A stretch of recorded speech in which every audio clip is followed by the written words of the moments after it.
주신 하나님의 말씀은 사무엘하 19장 1절부터 8절까지의 말씀입니다. 사무엘하 19장 1절부터 8절까지의 말씀입니다. 제가 대표를 읽도록 하겠습니다.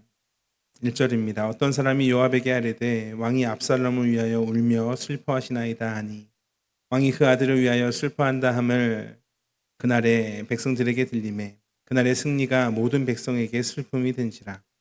그날의 백성이 싸움에 쫓겨 부끄러워 도망함 같이 가만히 성읍으로 들어가니라. 왕이 그의 얼굴을 가리고 큰 소리로 부르되 내 아들 압살롬아 압살롬아 내 아들아 하니 요압이 집에 들어가서 왕께 말씀드리되 왕께서 오늘 왕의 생명과 왕의 자녀의 생명과 처첩과 비번들의 생명을 구원한 모든 부하들의 얼굴을 부끄럽게 하시니 이는 왕께서 미워하는 자는 사랑하시며 사랑하는 자는 미워하시고 오늘 지휘관들과 부하들을 멸시하심이 나타내심이라. 오늘 내가 깨달으니 만일 압살롬이 살고 오늘 우리가 다 죽었더라면 왕이 마땅히 여기실 뻔하였나이다. 이제 곧 일어나 나가 왕의 부하들의 마음을 위로하여 말씀하옵소서. 내가 여호와를 두고 맹세하옵나니 왕이 만일 나가지 아니하시면 오늘 밤에 한 사람도 왕과 함께 머물지 아니할지라. 그리하면 그 화가 왕이 젊었을 때부터 지금까지 당하신 모든 화보다 더욱 심하리이다 하니 왕이 일어나 성문에 앉음에 어떤 사람이 모든 백성에게 말하되 왕이 문에 앉아 계신다 하니 모든 백성이 왕 앞으로 나아오니라. 아멘.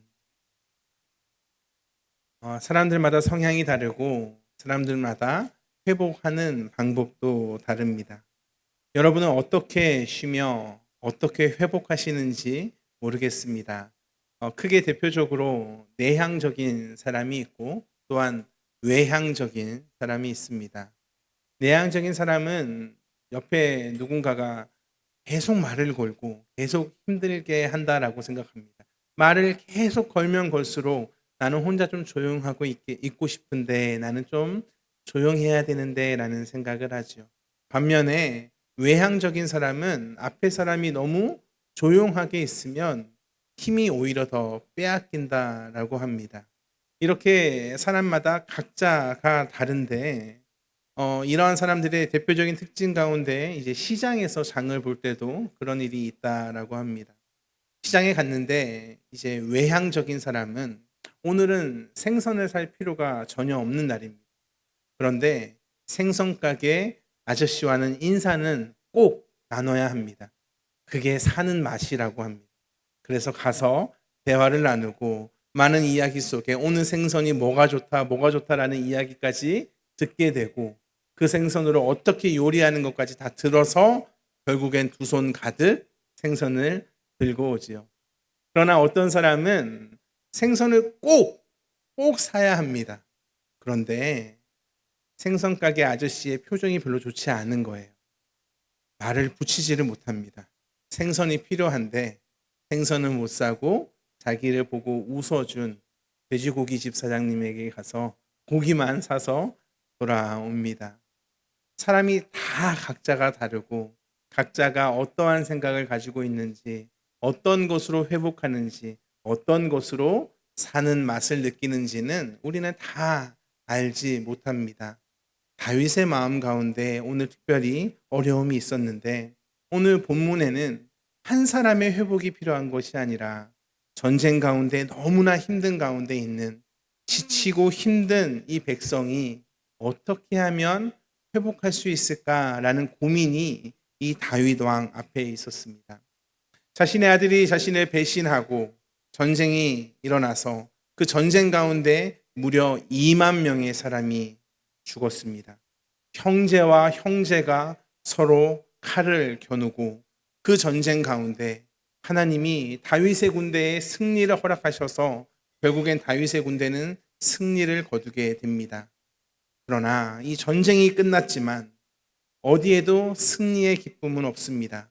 다윗 왕은 자신의 아들 압살롬의 죽음 앞에 계속적으로 울고 있고 또한 압살롬 편에 섰던 사람들은 압살롬이 패배하자 각기 자기 집으로 흩어진 그런 상황이 18장 17절에 기록되어 있습니다. 압살롬 편에 섰던 사람들은 얼마나 마음이 불안했겠습니까? 그들은 다윗을 배신했습니다. 다윗을 배신했으니 그들의 마음 가운데 이제 우리도 압살롬처럼 죽는 것은 아닐까?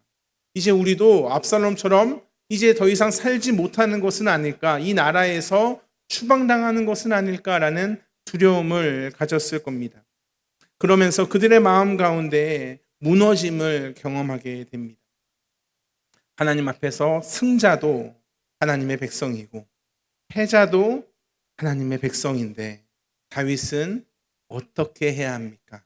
하나님이 세우신 그 여호와 하나님께서 세우신 언약의 왕, 하나님께서 세우신 왕, 인간 왕 다윗은 이제 이 문제를 어떻게 해결해야 합니까? 하나님은 이런 어려움 가운데 있는 백성들을 향해 하나님의 회복의 일을 다윗을 통해 이루어가고 계십니다. 첫 번째로 회복은 사람을 품는 마음에서 시작됩니다. 1절의 말씀을 보면 다윗은 계속 울고 있습니다. 그는 왕이기 이전에 아버지였기 때문입니다. 나의 사랑하는 아들이 죽었습니다. 그것도 창에 3번 찔리고 수많은 사람들에게 맞아서 죽임을 당했습니다. 다윗은 눈물을 참을 수가 없는 겁니다. 근데 여기서 우리가 좀 오해하지 않았으면 좋겠습니다. 그럼 다윗은 정의롭지 못한 왕인가? 다윗은 정의가 없는 왕인가? 분명히 압살롬이 잘못을 했고 다윗은 당연히 싸웠어야 했는데 다윗이 왜 우는가? 만약에 다윗이 정의가 없었다면 다윗은 전쟁하지 않았을 겁니다. 압살롬과 서로 대화를 통해 어떻게 해서든 그 문제를 해결해 나갔을 겁니다. 그러나 다윗이 전쟁을 포기했습니까? 그렇지 않습니다. 다윗은 오히려 스스로 전쟁을 나가려고 했습니다. 그러나 전쟁이 끝난 후에 압살롬의 죽음 앞에 아버지로서 울고 있는 겁니다. 이 모습을 백성들이 보았습니다. 압살롬 편에 섰던 백성들의 마음 가운데에는 무엇이 있습니까?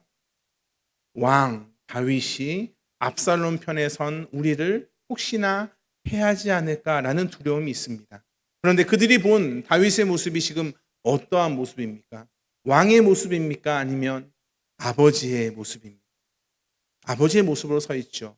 그러니 아버지의 모습으로 서 있는 이 모습을 통해 이 압살롬의 편에 섰던 백성들의 마음이 편안해집니다. 우리를 적어도 버리진 않겠다.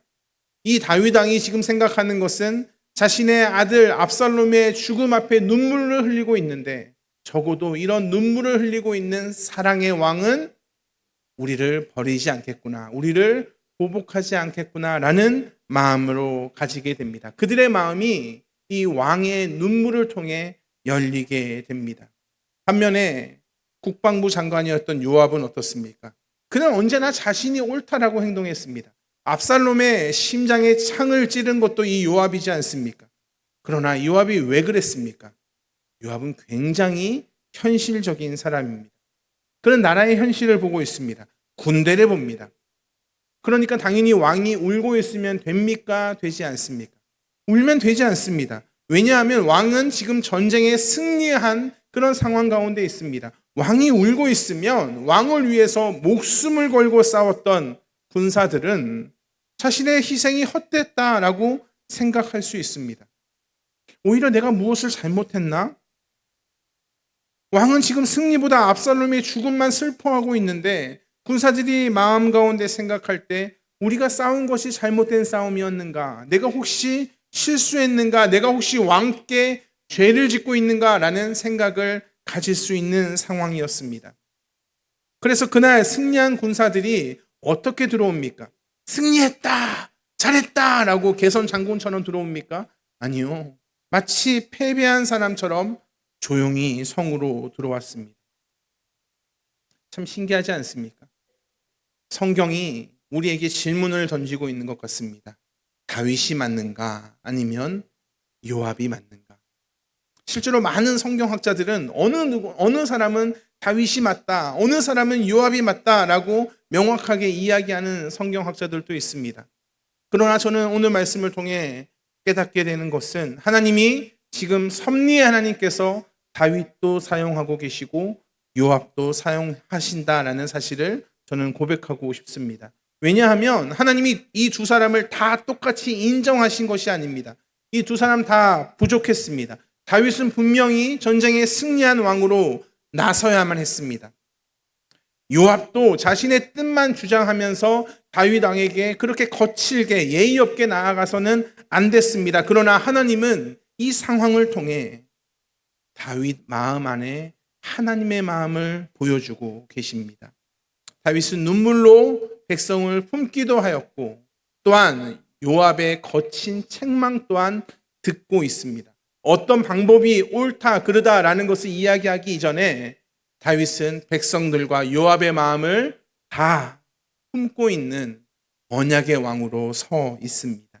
하나님의 공동체, 이 공동체는 어떠한 공동체인가? 오늘 말씀을 통해 알려주시는 건 상처 입은 사람은 품고 넘어진 사람을 일으키고 돌아온 사람은 다시 안아주는 곳이 하나님이 세우신 공동체구나라는 것을 알게 됩니다. 그것이 여호와 하나님께서 세우신 언약의 공동체입니다. 회복은 사람을 안아주는 그 품는 마음에서 시작됩니다. 두 번째로 회복은 하나님의 말씀에 순종할 때 이루어집니다. 요압이 굉장히 강하게 이야기했습니다. 오늘 말씀을 보면 어떻게 이렇게 세게 얘기할까? 오늘 왕께서 왕의 모든 신하들의 얼굴을 부끄럽게 하셨습니다. 어떻게 이럴 수 있습니까? 지금 왕이 계속 이렇게 울고만 계시면 백성들이 아마 다 떠날 겁니다. 그는 자신의 생각을 그대로 왕에게 전달하고 있습니다. 왕입니다. 왕은 권력을 가지고 있습니다. 그냥 무시할 수 있습니다. 그런데 이 다윗 왕이 요압의 말을 듣습니다. 일어나서 성문에 앉습니다. 그러자 이 요압의 말처럼 백성들이 다시 왕 앞으로 나아옵니다. 여기서 질문하게 됩니다. 다윗이 왜 요압의 말을 받아들였을까? 요압의 말이 옳았기 때문일까? 다윗은 지금 요압의 말에 순종하고 있는가? 우리가 알다시피 요압은 늘 자기 마음대로 행동했던 사람입니다. 다윗이 하지 말라는 행동을 그는 앞장서서 했습니다. 아브넬이라는 사람이 다윗이 세운 아브넬이라는 사람 또 죽였습니다. 압살롬 또 너그럽게 대해달라고 했는데 죽였습니다. 또한 하나님이 또한 다윗을 통해 세웠던 아마사도 20장에 보면 또한 요압이 죽입니다. 자신의 눈에 마음에 들지 않기 때문입니다. 그는 왕의 말을 듣지 않습니다. 자신의 마음의 생각에 그는 움직이고 있습니다. 그런데 지금 표면적으로 봤을 때 다윗이 요압의 말을 듣는 것처럼 보입니다. 왜 요압의 말을 들을까? 그럼 다윗이 요압의 말에 순종했을까?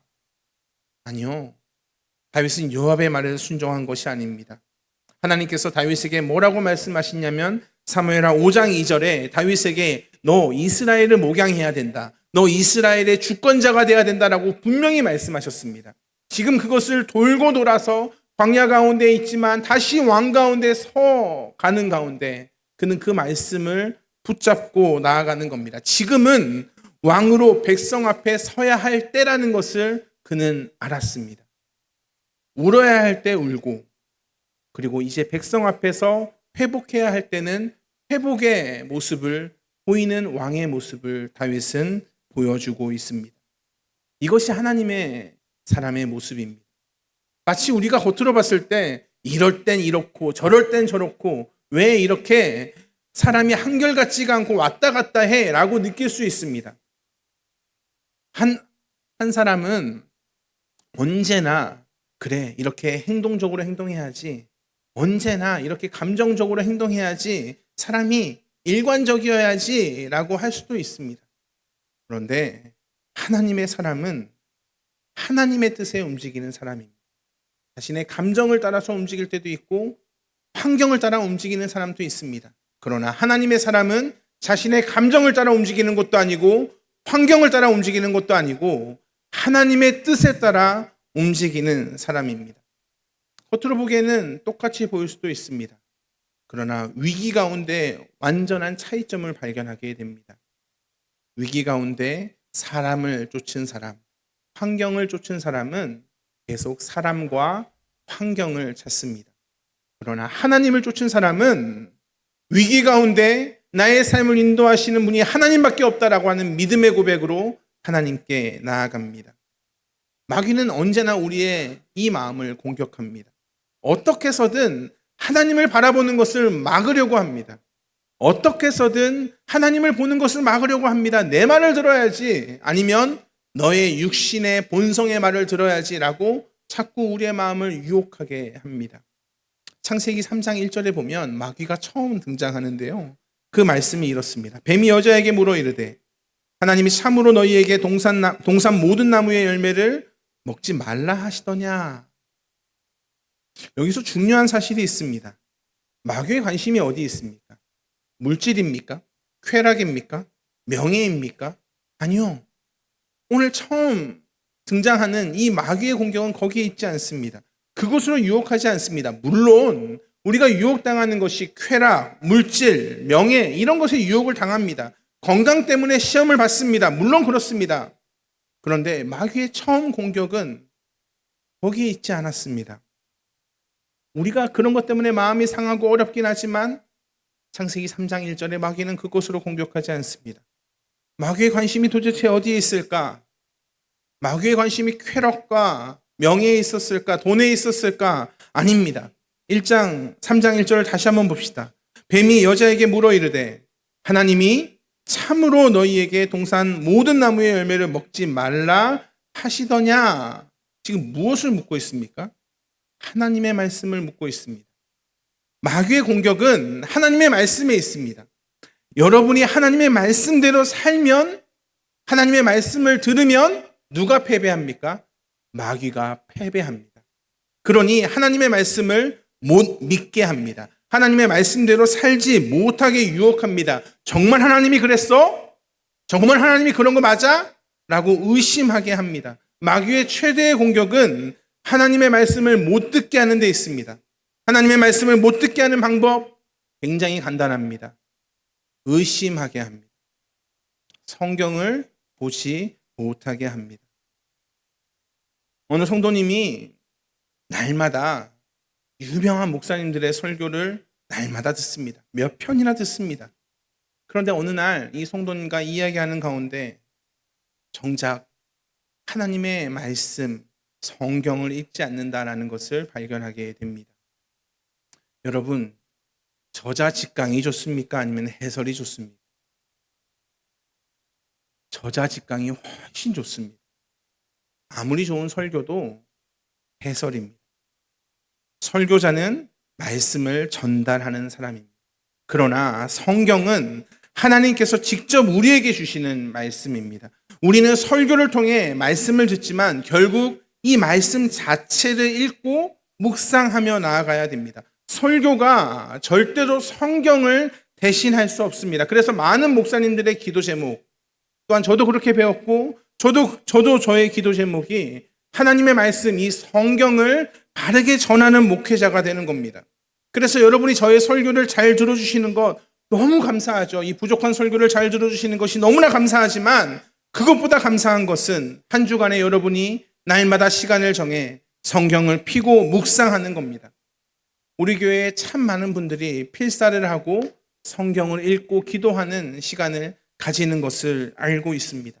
그렇게 해야 합니다. 그것이 맞습니다. 왜냐하면 목사의 역할은 성도를 이 목사에게 묶어두는 것이 아니라 목사의 역할은 하나님의 말씀으로 성도를 인도하는 것에 있기 때문입니다. 여러분, 설교는 언제까지나 해설입니다. 우리는 저자 직강의 말씀을 들어야 합니다. 그 말씀이 얼마나 달콤한지 아십니까? 내일 나에게 어떠한 말씀을 하실까? 오늘 나에게는 어떠한 말씀을 하실까? 내가 이렇게 힘들 때 하나님은 나에게 어떻게 하실까? 내가 이렇게 좋을 때 하나님은 얼마나 기뻐하실까라는 것을 성경을 통해 알게 됩니다. 처음에는 우리가 성경을 읽지만 나중에는 성경이 우리에게 말씀합니다. 놀라운 은혜를 부어주십니다. 지금 마귀가 창세기 3장 1절에 무엇을 막고 있습니까? 하나님의 말씀을 막고 있습니다. 1절에 참으로 그랬습니까? 참으로 그랬냐? 의심하게 합니다. 하나님이 정말로 그렇게 말했어? 결국 하나님을 의심하게 되고 말씀을 듣지 않는 그런 결론을 내리게 됩니다.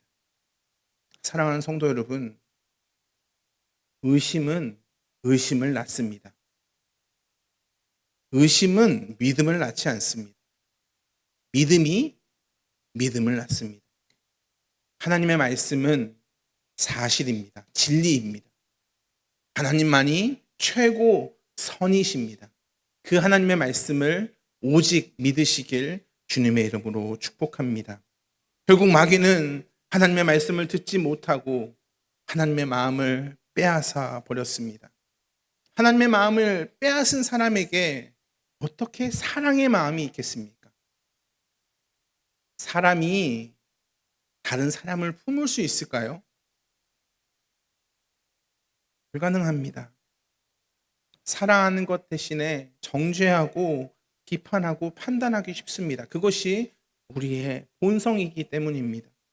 저는 오늘 요압의 모습이 바로 이런 모습이라고 생각합니다. 우리가 사람을 따라 살면 우리도 흔들립니다. 우리가 환경을 따라 살면 우리도 흔들립니다. 감정을 따라도 흔들립니다. 그러나 하나님의 말씀을 따라 살면 우리는 흔들리지 않습니다. 그래서 베드로전서 5장에서는 이렇게 말씀합니다. 그러므로 하나님의 능하신 손 아래에서 겸손하라. 때가 되면 너희를 높이시리라. 너희 염려를 다 주께 맡기라. 이는 그가 너희를 돌보심이라. 근신하라. 깨어라. 너희 대적 마귀가 우는 사자같이 두루다니며 삼킬 자를 찾나니 너희는 믿음을 굳게 하여 그를 대적하라. 왜 염려를 맡기라고 하신 뒤에 마귀의 이야기를 하실까요?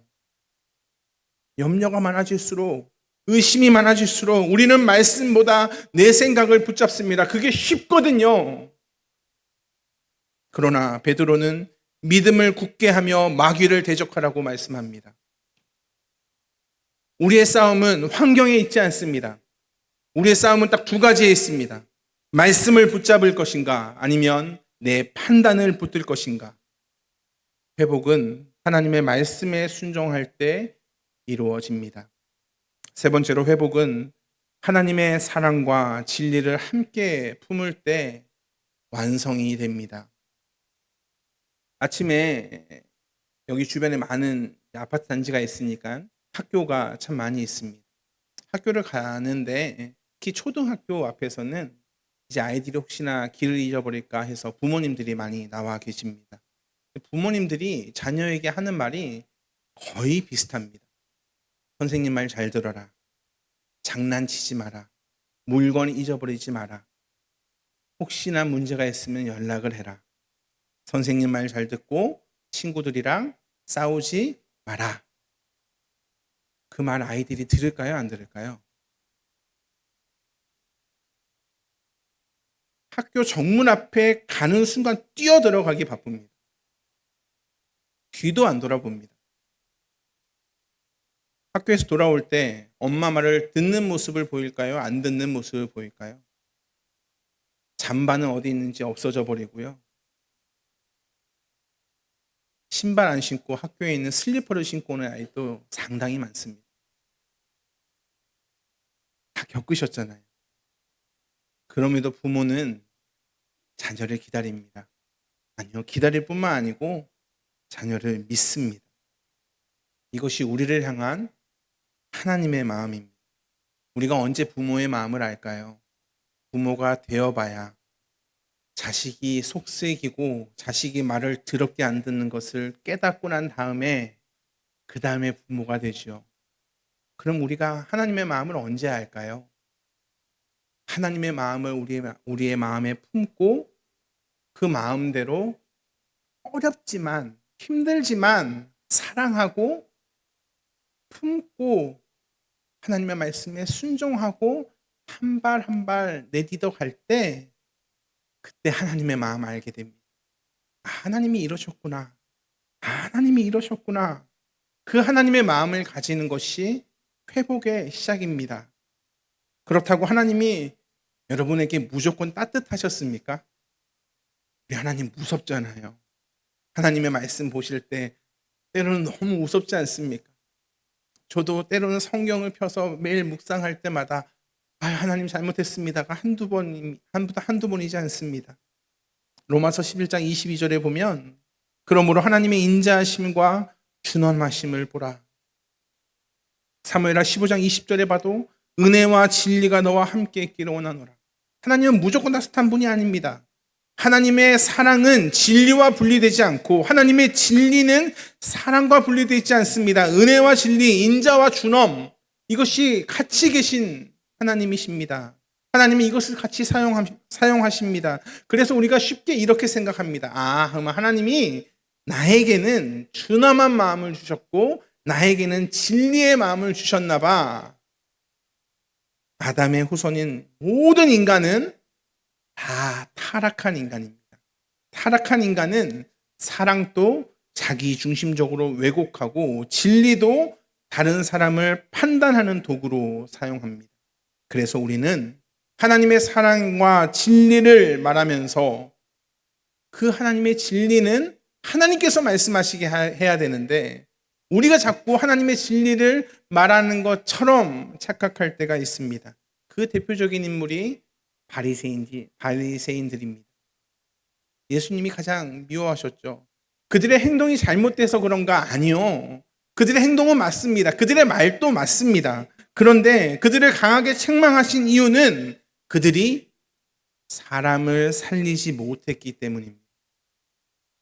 교회는 생명 공동체입니다. 교회는 죽이는 곳이 아니라 살리는 곳이지요. 교회는 기다려주는 곳입니다. 물론 난 떨어져 가는 사람한테 잘하고 있다, 떨어져라 라고 할 수는 없습니다. 그를 붙잡고 끄집어내야죠. 그러나 끄집어낼 때 너 죄인이야 라고 끄집어내는 것이 아니라 내가 너를 사랑해 라고 끄집어내야죠. 하나님은 사랑으로, 순종으로 사람을 회복해 하십니다. 베드로가 예수님을 3번이나 부인했습니다. 그리고 부활하신 예수님을 만나고도 다시 고기를 잡으러 갑니다. 얼마나 미숙한 모습입니까? 그러나 예수님이 베드로를 기다려 주셨습니다. 언제 베드로가 깨닫습니까? 성령 하나님을 만나고 저자 직강의 이 말씀을 스스로 깨닫고 율법을 거울 삼아 하나님 앞에 엎드리고 나아갈 때 그는 깨닫고 나아갑니다. 결국 교회의 기둥으로 베드로를 세우십니다. 한참을 돌고 돌아 하나님의 말씀 앞에, 율법 앞에 회개합니다. 그것이 베드로의 모습입니다. 여러분은 얼마나 돌아오셨습니까? 저도 얼마나 돌아온지 모르겠습니다. 하나님 앞에 늘 나아가려고 해도 자꾸 저의 죄된 본성이 저를 무너지게 합니다. 우리가 부모님의 말씀을 잘 들었습니까? 부모님의 말씀 잘 듣는 건 불가능합니다. 그런데 참 신기한 건요, 부모님이 자녀의 잘못을 잊어버립니다. 결혼할 때 되면 우리 아들은 한 번도 속썩인 적이 없었어. 우리 딸은 세상 효녀야 라고 얘기하시거든요. 근데 누가 기억할까요? 자녀들이 기억합니다. 아들은 우리 엄마가 나 때문에 고생한 거 알거든요. 딸들이 우리 아빠가 나 때문에 고생한 거 압니다. 그런데 부모는 사랑해서 그거 다 잊어버립니다. 하나님이 그렇게 우리를 기다리셨고 하나님이 그렇게 우리를 품으셨습니다. 우리가 그렇게 사랑받은 자로 여러분 여기 서 있습니다. 사랑하는 성도 여러분, 말씀을 마무리하겠습니다. 회복은 하나님께 있습니다. 회복은 하나님의 말씀을 따라 순종할 때 하나님이 우리의 가정을 회복하시고 하나님께서 우리의 교회를 회복하시고 하나님 우리의 공동체, 여러분의 순을 회복하실 겁니다. 인간적인 방법 아니요. 기도해야 됩니다. 기도 말고는 없습니다. 온전히 하나님께 나아가야 됩니다. 회복이 하나님께 있기 때문입니다. 오늘 우리가 같이 이 찬양을 부를 건데요, 내일 일은 안 몰라요 라는 찬양이에요. 제가 어렸을 때 우리 어머니가 저를 품에 안고 자주 불러듣던 찬양인데 그때는 이렇게 좋은 줄 몰랐거든요. 근데 어제 이걸 부르고 눈물이 그렇게 나더라고요. 하나님의 은혜가 내일일은 난 모르지만 하나님 안에서 그 내일을 발견하는 여러분이 됐으면 좋겠습니다. 우리 같이 찬양하겠습니다. 내일일은 난 몰라요.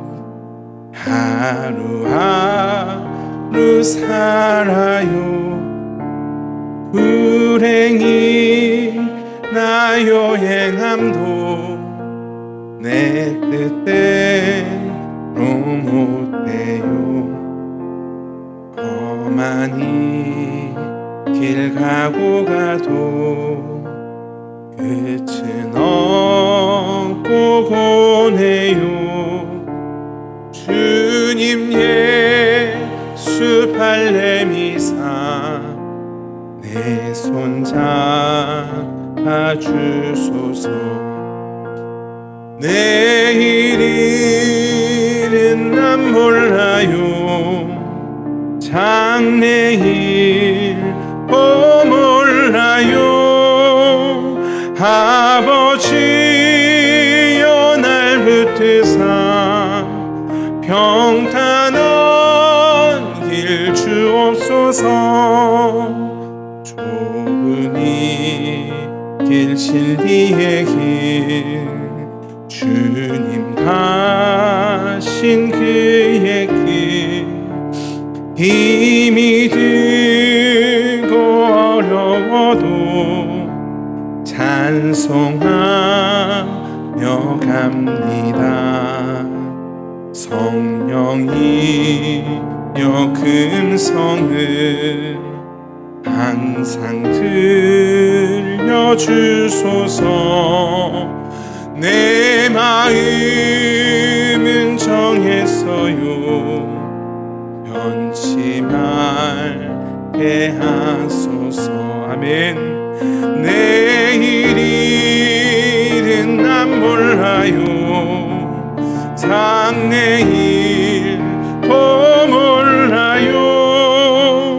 아버지여 아버지여 주신 소명이 내일일은 난 몰라요. 내일일은 난 몰라요. 장래일도 몰라요. 아버지여 아버지여 주신 소명 내일일은 난 몰라요. 내일일은 난 몰라요. 장래일도 몰라요. 아버지여 아버지여 주신 소명 이루소서. 이 시간 같이 기도하며 나아갑니다. 하나님, 온전히 하나님의 말씀을 붙잡게 하여 주십시오. 하나님의 마음을 품어 하나님의 가정과 하나님의 교회와 하나님의 순과 하나님 안에 있는 이 영적인 공동체가 하나님의 회복을 누리게 해달라고 우리 같이 묵상의 기도를 올려드리겠습니다. 감사합니다. 하나님, 우리의 마음 하나님의 회복을 있게 하여 주옵소서. 하나님, 우리의 마음 가운데 아버지의 은혜가 회복되기를 간절히 소원합니다.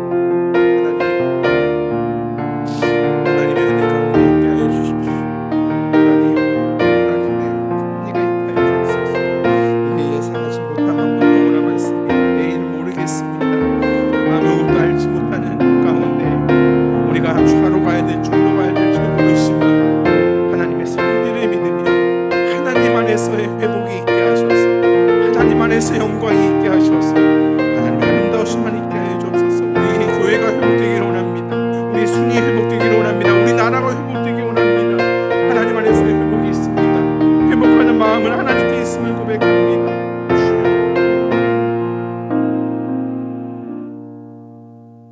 사랑과 은혜가 풍성하신 아버지 하나님, 감사합니다. 우리가 온전히 하나님 앞에 서기를 간절히 소망합니다. 하나님의 말씀을 읽고 그 말씀이 나에게 무엇을 말씀하시는지 깊이 묵상하는 은혜를 허락하여 주시옵소서. 그 말씀을 통해 회복하게 하시고 우리가 죽기 살기로 하나님을 믿는 그런 믿음을 허락하여 주시옵소서. 다른 것을 믿고 다른 것을 의지하고 돌아가지 않게 하시고 평탄한 마음, 주신 소명을 이루는 것은 오직 하나님 안에 있음을 믿음으로 고백하는 한 분 한 분 될 수 있도록 주여 함께 하시고 인도하여 주시옵소서. 감사합니다. 사랑이 많으신 예수 그리스도 이름으로 기도합니다. 아멘.